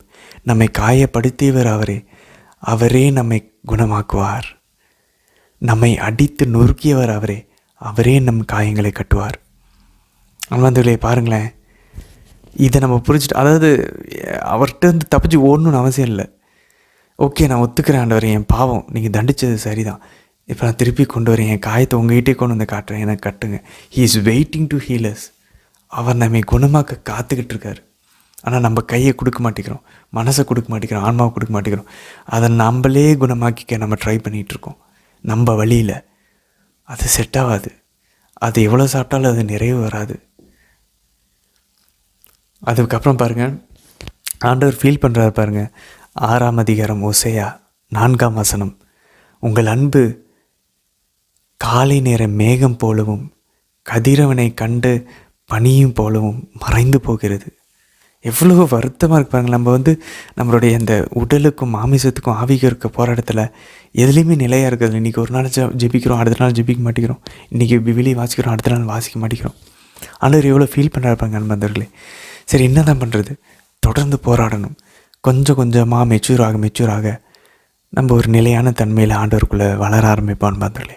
விட்டுறக்கூடாது. அதுதான் நமக்கு சீக்ரெட். பர்சிவியர், தொடர்ந்து விடாமுயற்சியை. ஒரு நாள் விட்டால் அடுத்த நாள் சேர்த்து சொல்லணும். ஏதாவது பண்ணி விடாமுயற்சியோடு இருந்தாலும் ஆண்டவரை பிடிச்சிடலாம். அவர் பாருங்கள் 6ஆம் வசனம் பாருங்கள். 6ஆம் அதிகாரத்தில், உண்மையாகவே நான் விரும்புவது பலியை அல்ல, இரக்கத்தையே விரும்புகிறேன். எரிபலியை விட கடவுளை அறியும் அறிவே நான் விரும்புகிறேன். இதுதான் ஆண்டவர் இயேசு மத்தேயு 9ஆம் அதிகாரம் 13ஆம் வசனத்திலும், மார்க் நற்செய்தி 12ஆம் அதிகாரம் 33ஆம் வசனத்திலும், சாமுவேலை தான் சவுல் கிட்ட சொன்னார். தாவீது இதை தான் திருப்பாடலில் பாடுறாரு. பலிகளை செலுத்துறதிட நம்ம திருப்பலிக்கு போகிறோம், ஆனால் அதுக்கு முன்னாடி நம்ம இரக்கம் காட்டுறோமா? நம்ம திறந்த காதுகளை வச்சு அவருடைய விருப்பத்தை நிறைவேற்றுறோமா? நம்ம அன்பு செய்கிறோமா? ஆண்டவரை பிறரையும் அன்பு செய்கிறோமா? இதெல்லாம் பண்ணிக்கிட்டு நம்ம திருப்பலி ஒப்பு கொடுத்தா தான் அது ஏற்ற திருப்பலி. தாவீது செஞ்ச பலியாகும். இல்லைனா சவுலின் பலியை போல் நம்ம ஒப்பு கொடுத்துட்ருக்கோம் நம்ம சுயநலத்துக்காக. எவ்வளோ வித்தியாசம் இருக்குது பாருங்கள். அதனால தான் பாருங்கள், சாத்தா நம்மளை திருப்பலி கூட போக விட்டுரும், ஆனால் ஜெபமாலையை ஜெபிக்க விட மாட்டோம். ஏன் தெரியுமா? ஜெபமாலை நம்மை திருப்பலிக்கு தகுதிப்படுத்தும், நம்ம இரக்கம் காட்ட வைக்கும், நம்மளை ஆண்டவர் அன்பு செய்ய வைக்கும், நம்மளை டிரான்ஸ்ஃபார்ம் பண்ணும், சுத்திகரிக்கும். இப்போது இந்த சுத்திகரிப்போட அன்போட இரக்கத்தோட நம்ம திருப்பலிக்கு போயிட்டோன்னா அந்த திருப்பலி பயனுள்ளதாயிரும். அதனால தான் பாருங்கள், அவன் ஜெபமாலை விட மாட்டான், மாதாவுடைய பக்தியை விட மாட்டான். அதுக்கப்புறம் பாருங்கள் 7ஆம் அதிகாரம் 2ஆம் வசனம், அவருடைய தீவினைகளை எல்லாம் நான் நினைவில் வைத்திருக்கிறேன். ஐயோ, பயங்கரமான ஒரு ஸ்டேட்மெண்ட் அன்பர்களே. ஆண்டவர் நம்ம செய்கிற தவறுகள் எல்லாம் நினைவில் வச்சுருக்காராம். அதனால தான் பார்க்குறோம், நம்ம திருவிழிப்பாடு தானியல்லாம் 2 புத்தகங்கள் உண்டு. ஒன்று வாழ்வின் புத்தகம், அதில் நம்ம பேர் இருந்துச்சுன்னா விண்ணகம். இன்னொரு புத்தகம் நம்ம செஞ்ச தவறுகள் எல்லாம் அக்கௌண்ட் பண்ணி எழுதப்படப்பட்டிருக்குது. அதனால தான் நம்ம திருப்பி சொல்கிறோம், நம்ம செஞ்ச பாவங்களே நம்மளே அதுக்கு எழுதிடுவோம். இப்போவே இந்த உலகத்தில் இருக்கும்போது ஒரு நோட்டு போட்டு பிறந்ததுலேருந்து ஞாபகம் வர வரைக்கும் இருக்குது. நம்ம ஞாபகத்திலேருந்து இருக்கக்கூடிய எல்லா சிந்தனைகளையும் எல்லா பாவங்களையும் எழுதி கண்ணில், சிந்தனையில், வார்த்தையில், செயலில் செஞ்ச 7 தலையான பாவங்கள், 10 கட்டளைக்கு எதிராக செஞ்ச பாவங்களை எழுதி ஒவ்வொன்றுக்கும் ஒரு ஜெபமாலையை ஒப்பு கொடுத்து மன்னிப்பு கேட்க ஆரம்பிப்போம். ஓ மை காட், எவ்வளோ பெரிய ஆசீர்வாதங்களும் அமைதியும் சந்தோஷமும் நம்ம ஆண்டவர்கிட்ட நெருங்கிறதையும் நம்ம பார்ப்போம் அன்பதில் இதை பண்ண ஆரம்பிச்சிட்டோன்னா. அதுக்கப்புறம் பாருங்கள் 9ஆம் வசனம், அந்நியர் அவன் ஆற்றலை உறிஞ்சி விடுவர், அதை அவன் அறியவில்லை. அவனுக்கு நரை விழுந்து விட்டது, அதையும் அவன் அறியவில்லை. 10ஆம் வசனம் பாருங்கள், இவை அனைத்திற்கு பிறகும் அவரை தேடவில்லை. அன்பந்தங்களே, பைபிள் நம்ம இப்படிலாம் வாசிக்கிறோம் பாருங்கள், இப்படிலாம் இருந்திருக்காங்களா, இவ்வளோ மோசமாக இருந்திருக்காங்களா, இதுக்கப்புறம் கூட ஆண்டவரை தேட மாட்டேங்கிறாங்க. அன்பந்தங்களே, அப்படி நம்மளை திருப்பிக்கணும். நம்ம வாழ்க்கைக்கு நமக்கு நடக்கிற இவ்வளோ பிரச்சனைகளுக்கு அப்புறமும் நம்ம ஆண்டவரை தேட மாட்டேங்கிறோம். அந்த பிரச்சனைகளுக்கு பழகி போயிடுறோம் ஒரு பாயிண்டில். இது இப்படி தான், இதெல்லாம் எதுவும் மாற்ற முடியாது. இது சாத்தாங்கிட்ட இருந்து வரக்கூடிய வார்த்தை. இல்லை இதை நான் மாற்றுவேன், ஆண்டவரை நான் திரும்புவேன், என்னுடைய தீவினைகளை நான் ஒற்றுக்கொள்வேன், என் செயல்களை மாற்றுவேன், ஆண்டவரை பற்றின அறிவை, அதை நம்ம இந்த விவிலிய வாசிப்பு திட்டத்தில் இருக்கிறோம், அவரை பற்றின அறிவை நான் அறிஞ்சு கொள்வேன். அவரை பற்றின அறிவு உள்ளே வர வர வர அந்த அறிவை விட்டு விலகணும் தெரியுமா, அந்த இக்னரன்ஸ், அதுக்கு நம்ம பரிகாரம் பண்ணுறோம். ஆண்டவர் உங்களை பற்றி தெரிஞ்சிருந்துச்சுன்னா நான் இதெல்லாம் போயிருக்கவே மாட்டேன் ஆண்டவரே, இப்போ நான் உங்களை பற்றி இனிமேல் தெரிஞ்சுக்க போகிறேன். அதுக்கப்புறம் பாருங்கள், ஓசையா 7ஆம் அதிகாரம் 14ஆம் வசனம், தங்கள் உள்ளத்திலிருந்து என்னை நோக்கி அவர்கள் கூக்குரலிடவில்லை, அதற்கு மாறாக தங்கள் படுக்கையில் கிடந்து கதறுகின்றனர். நம்ம வந்து அப்படின்னா என்ன, முணுமுணுக்கிறோம் உள்ளத்துலேருந்து ஆண்டவரை என்னை காப்பாற்றுங்கன்னு சொல்லி நம்ம கேட்க மாட்டேங்கிறோம். அப்படின்னா நம்ம இதை நினச்சி நமக்குள்ளேயே வருத்தப்பட்டுக்கலாம், அது வேறு. அதை நம்ம ஜெபம் நம்ம பொய்யா சொல்லிக்கலாம், அது இல்லை. எல்லாத்தையும் தூக்கி போட்டு அமைதியாக உட்காந்து இல்லை முட்டி போட்டு முடிஞ்சா பைபிள் எடுத்து திறந்து வச்சுட்டு கையில் ஜெபமாலை எடுத்துகிட்டு ஜெபிச்சு நம்மளுடைய மனசுலேருந்து உள்ளத்திலிருந்து என்னை நோக்கி அவர்கள் கூக்குரலிடட்டும், அப்படி நம்ம ஜெபிக்க ஆரம்பிக்கணும். நமக்குள்ளேயே நம்ம பேசிக்கிட்டோம்னா அது நம்மளும் சாத்தானும் ஒரு அடிக்கிறது தான், முணுமுணுத்துக்கிறது தான். இன்றைக்கி திருப்பாடல் பாருங்கள், 103ஆம் அதிகாரம் 1ஆம் வசனம், என் உயிரை ஆண்டவரை போற்றிடு. ஆக்சுவலான பந்தையில் அந்த உயிரேன்ற இடத்துல ஆக்சுவலான மொழிபெயர்ப்பு என் ஆன்மாவே, my soul, not my life. என் ஆன்மாவே ஆண்டவரை போற்றிடு. அந்த 10ஆம் வசனம் பாருங்கள், அவர் நம் பாவங்களுக்கு ஏற்ப நம்மை தண்டிப்பதில்லை, நம் குற்றங்களுக்கு ஏற்ப நம்மை நடத்துவதும் இல்லை. நிறைய பேர் சொல்லுவாங்க, நம்மளை மட்டும் ஆண்டவர், என்னை மட்டும் நான் சின்னதாக தான் பண்ணால் கூட இல்லை, ஆக்சுவலாக நம்ம செய்கிறதுக்கு ஏற்ற மாதிரி ஆண்டவர் நம்மளை நடத்துறதும் இல்லை, நம்மளை தண்டிக்கிறதும் இல்லை. அப்படி அவர் பண்ணியிருந்தானா நம்ம எப்பயோ சாகரிச்சிருப்போம், நம்ம செத்துருப்போம். இப்படி இந்த அகஸ்தியரும் நிறைய புனிதர்கள் அப்படி தான் அவங்களோட ஜெபத்தில் சொல்லுவாங்க, ஆண்டவர் எங்களுடைய நாங்கள் செஞ்ச பாவத்துக்கு ஏற்ற மாதிரிலாம் நீங்கள் தண்டிச்சிருந்தீங்கன்னா நேரம் நாங்கள் உயிரோடவே இருக்க மாட்டோம். சரி அன்பர்களே, நம்ம தொடர்ந்து பயணிக்கலாம். நாளை தினத்திற்கான வீடியோவில் சந்திக்கலாம். ஆமேன்.